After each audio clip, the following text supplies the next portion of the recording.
ముందుగా ఎస్ఎన్టీ తరఫున శుభాకాంక్షలు సార్. మీరు బ్రహ్మాండమైన విజయాన్ని సాధించినారు. ముందుగా ఎస్ఎన్టీ తరఫున శుభాకాంక్షలు సార్. చెప్పండి సార్, ఈ విజయాన్ని మీరు ఎలా ఎంజాయ్ చేస్తున్నారు, ఏంటి అసలు ఈ విజయానికి దోహదపడిన అంశాలు ఏంటి? సత్యేడు ప్రాంతంలో రత్తందారు వ్యవస్థ ఉండకూడదని ఒక గట్టి నమ్మకంతో నా ప్రియతమ నేత చంద్రబాబు నాయుడు గారు ఏ విశ్వాసத்தை నాకు టికెట్ ఇచ్చాడు ఎమ్మెల్యే గారని, దానికి తగ్గట్టుగా తెలుగుదేశం, బీజేపీ అండ్ జనసేన కార్యకర్తలు అద్భుతంగా పనిచేశారు. ఎవరు ఎన్ని కుట్రలు చేసిన ఈ నియోజకవర్గంలో రకరకాల కుట్రలు చేశారు. అన్నీ కూడా తిప్పుకొట్టి కార్యకర్తలు బలంగా నిలిచి నమ్మకించారు. వారికి విజయం ముఖ్యంగా మా నాయకుడు చంద్రబాబు నాయుడు గారికి, మా నియోజకవర్గ ప్రజలు. చెప్పండి, ఓటు కౌంటింగ్ అప్పుడు చాలా విజయం దోవితులాడింది కొంచెం ఆ టైంలో మీరు ఎలా ఫీల్ అయ్యారు, ఏంటి అసలు ఎలా అనుకున్నారు?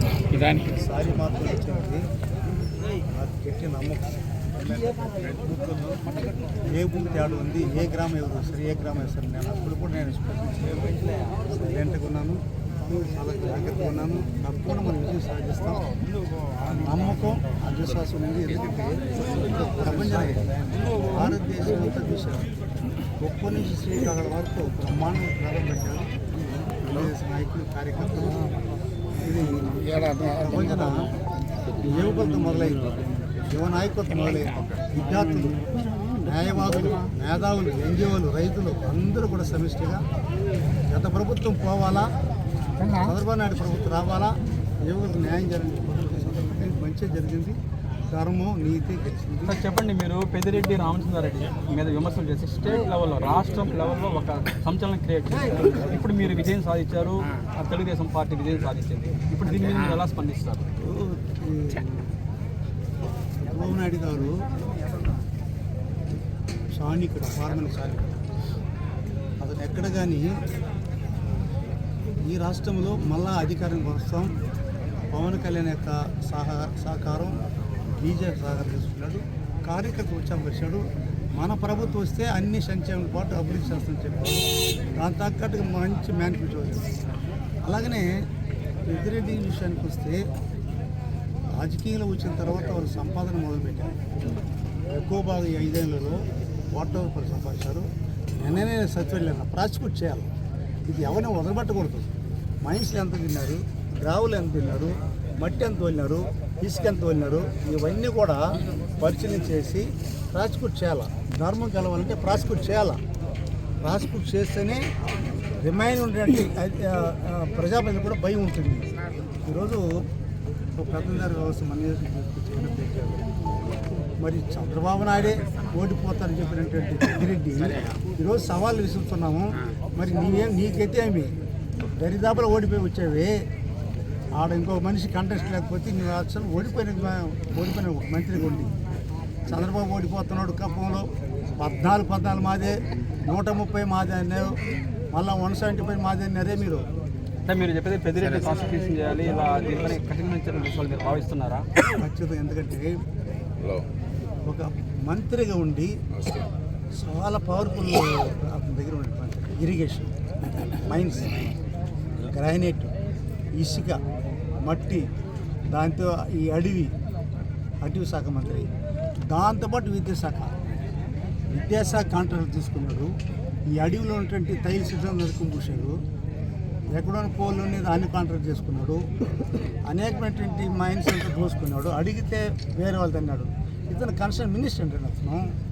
ఇసుకకి, మట్టికి, గ్రావులకి, గ్రానైట్ కన్సర్న్ మంత్రి అతను. విద్యుత్ శక్తికి అతను మంత్రి. ఈ అటవీ ప్రాంతంలో ఉన్నటువంటి తైల సెట్లంతా కూడా వారికి కొద్ది అమౌంట్ కట్టి గవర్నమెంట్కి మిగతా అన్నీ దొరికేశాడు. దీనిపైన ప్రాసిక్యూట్ చేయాలి. ప్రభుత్వాన్ని కూడా కోరుతున్నాం. దాన్ని నేను సవినీయంగా ముఖ్యమంత్రి కూడా తెలియజేయబోతున్నాను. ఈ 5 ఏళ్లలో వాళ్ళు ఎలా చేశారు, ఎలా సంపాదించారు. దీంతోపాటు ఇంకా ఉంది. ఇంకా మిథున్ రెడ్డి గారు ఈ లిక్కర్లకు కూడా చాలా సంపాదించారు. అది అందరికీ తెలుసు. దానిపైన విచారణ చేయగలిగితే మరి యొక్క మొత్తం అవినీతి అంతా పట్టమైనవుతుంది. ఏ ప్రజాప్రతినిధిలో కూడా భయం వస్తుంది. ధర్మం, న్యాయం కలవాల. ఎవరినో చూసి మన సత్యేడు ప్రాంతంలో సంబంధం లేదు. ఇప్పుడు వచ్చి నేనేదో ముఖ్యమంత్రికి చెప్పిన కొత్త నన్ను గొంతుకు వచ్చి అయినా పర్వాలేదు, భగవంతుడు ధర్మం తెలుస్తుంది. అక్కడ రావడం, నేను పెట్టడం, ఒక ఇండిపెండెంట్ తీసుకుపోయి ఇదే మిథున్ రెడ్డి డబ్బు ఇచ్చి ఆ జేడీ అనే వ్యక్తికి డబ్బు ఇచ్చి నామినేషన్ చేయించాడు, అంటే ఓటు చేల్చాలని. ఇంకొక ఇండిపెండెంట్ వస్తే రవలో పిలిచారు, ఇంకొకరితో కొంతమంది కొలీడ్ చేశారు టీడీపీ వాళ్ళతో కూడా. విచ్చలవిడిగా కొన్ని లక్షలాది బాటిల్ తీసుకొచ్చారు కర్ణాటక మద్యం. ఎన్నికల రోజు కూడా ఇచ్చారండి వాళ్ళు. ఈ నియోజకవర్గంలో పక్క నియోజకవర్గం ఉంది, ఫైటింగ్ విత్ వైఎస్ఆర్సీపీ టీడీపీ. ఈ 180 నియోజకవర్గాలు వైఎస్ఆర్సీపీ టీడీపీ, మిగతా పార్టీలు లేవు. వాళ్ళు బీజేపీ ఉంటే మన లేదు, జనసేన ఉంటే లేదు సార్. మన కాన్స్టిట్యూన్సీలో ఇండిపెండెంట్లు ఇంకో తొత్తులు వాళ్ళని నన్ను ఓడగొట్టడానికి రకరకాలైనటువంటి తాండోపాలు చేశాడు. ఇవన్నీ కూడా ప్రజలు గమనించారు. సత్యవాడ ప్రజలు కూడా నిజంగా ఎన్నెల గమనించారు వాళ్ళు. సార్ చెప్పండి, మీ కష్టంతో పాటు మీ అదృష్టం మీ వెంట ఉందని చెప్పేసి మేము అనుకుంటున్నాం. ఎందుకంటే మీరు వైసీపీలో ఉంటే ఈ తెలుగుదేశం గాల్లో కష్టమేమో, సో మీరు వెంటనే తెలుగుదేశంలో రావడం, టికెట్ రావడం, మీరు ఈ సందర్భంగా వెళ్ళడం చాలా పెద్ద విషయం.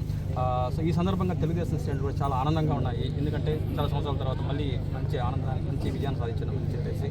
సో గత ప్రభుత్వంలో గత ప్రభుత్వంలో మీరే ఎమ్మెల్యేగా ఉన్నారు. గత ప్రభుత్వంలో నిధులు లేని కొరతతో రోడ్లు కానీ డెవలప్మెంట్స్ కానీ చేయలేదని చెప్పారు, మీరు కూడా చెప్పారు గత ఇంటర్వ్యూలో. ఇప్పుడు ఎలా దీన్ని మీరు ఓవర్లుక్ చేయగలుగుతారు? ఎలాంటి అభివృద్ధిని మీరు తీసుకురాగలుగుతారు? గతంలో అనేక సార్లు ముఖ్యమంత్రి గారు రోడ్లు తీసుకొచ్చి శాంక్షన్ చేసేవారు. దానికి ధనంజయ రెడ్డి ఒక మనిషి ఉన్నారు, ఆ దగ్గర ఫైలు పోతే 3 అవుతుంది. శాంక్షన్ చేయడానికి కూడా చాలామంది చేయలేకపోయినారు. వీళ్ళే ఈ పెద్దిరెడ్డి 40 కోట్లు 20 కోట్లకు 2 రోడ్లు ఎత్తుకున్నాడు, ఈఎఫ్ రోడ్డు 33 కోట్లు ఎత్తుకున్నాడు, ఎక్కడికి చేయలేదు. ఇవన్నీ కూడా ముఖ్యమంత్రి చెప్పాను, నేను దాచిపెట్టలే. ఇది అభివృద్ధి కార్యక్రమాలు, గ్రామానికి రోడ్డు కావాలి, రోడ్డుతో పాటు నీళ్ళు కావాలి, నీళ్ళతో పాటు కరెంటు కావాలి.